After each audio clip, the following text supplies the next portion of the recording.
Day 7. A Tall Tale. Uncle Max came for a visit. He brought presents for Biff, Chip, and Kipper. These chairs are from the other side of the world, he told them. The children always loved to hear Uncle Max's stories. When they were ready for bed, he agreed to tell them all about his latest adventures. Since I last saw you, I've been looking for adventures on the high seas, Uncle Max began. What happened? Asked Kipper. What did you see? Was it dangerous? Well, one time I went for a swim and was surrounded by huge stinging jellyfish. Uncle Max smiled. Do you know what I did? Not really, said Kipper. I had a brilliant idea, said Uncle Max. I pulled out a spoon and said, Yum, yum, jelly for tea. All the jellyfish swam off when they heard that. Wow, said Biff, but why do you have a spoon with you? You never know when you might need a spoon, said Uncle Max. Another time, a hungry horse wanted to eat me when I was diving for treasure. He continued, So do you know what I did? I'm not sure, said Kipper. Luckily, I had another brilliant idea, said Uncle Max. I scared that shark off with a sword.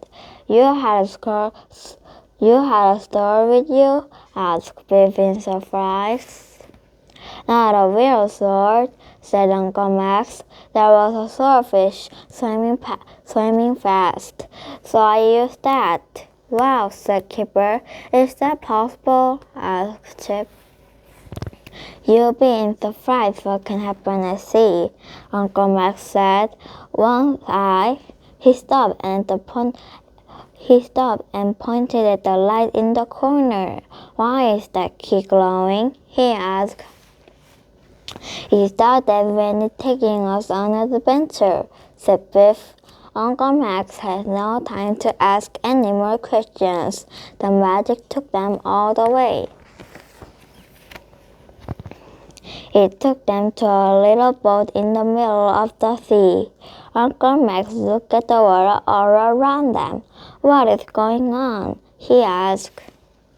The children told him all about the magic key. We go on lots of exciting adventures, said Biff. Just like you, Uncle Max, said Kipper. A dark shape passed under the boat. It was not just big, it was enormous. What was that? Asked Chip nervously. I'm not sure, said Uncle Max. A huge whale's tail burst out of the water. It tore high above them. Come on, Uncle Max, said Kipper. You must have a brilliant idea to escape. Before Uncle Max could answer, the enormous tail slapped down onto the water right next to the boat. Splash! It made a huge wave that carried the boat away. The boat zooms off, riding along the top of the wave. This is just like one of your stories, Uncle Max, shouted Chip. Uncle Max grabbed the side of the boat. Another huge shape rose from the water in front of them. An even bigger whale, shouted Biff. Have you got a brilliant idea yet, Uncle Max? Kipper asked. Not just yet, said Uncle Max. He didn't have time to say anything else. The whale's open mouth was like a huge cave, and they were rushing towards it. Hold on tight, shouted Biff. The boat ran into the boat enormous mouth, along with seawater, seaweed, and lots of silverfish. Everything went dark. They stopped in a big, gloomy place. "We must in the whale's tummy," said Biff. Uncle Max looked around and scratched his head.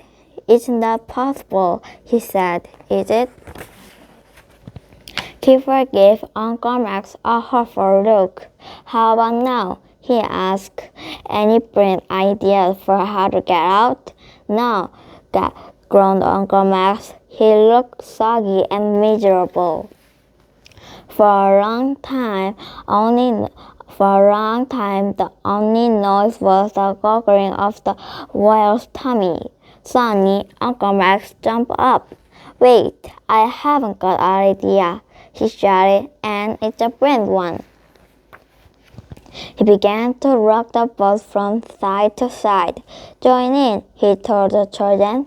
"If we do it enough, I'm sure it will make the whale bark." There was a rumbling noise all around. "I think it's rocking," said Kipper. Biff grabbed the side of the boat. We better hold on tight again," she said. Just then, Biff saw a bit of bright light. The magic key was glowing at last. "Don't worry," she said. "There is a much easier way out of here." The next moment, they were all safely back in Biff's bedroom. Uncle Max blinked. He looked around the room, rubbed his eyes, and blinked again. He scratched his head. "Sorry, children," he said. "I think I fell asleep for a moment. I had a strangest dream." Biff slipped the magic key into a pocket. Uncle Max noticed something. How on earth did this tiny bit of fluid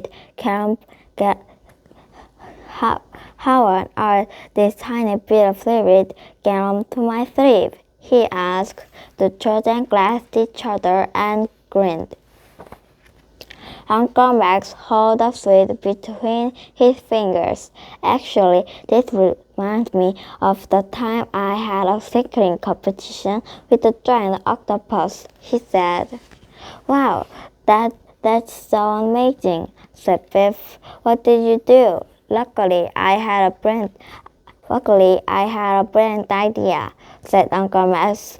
"Can you guess what?" "Not really," said Kipper happily. "Well," said Uncle Max, "later that day I made a friend with the electric ear." The children snuggled down to enjoy one more tall tale before bedtime. The end.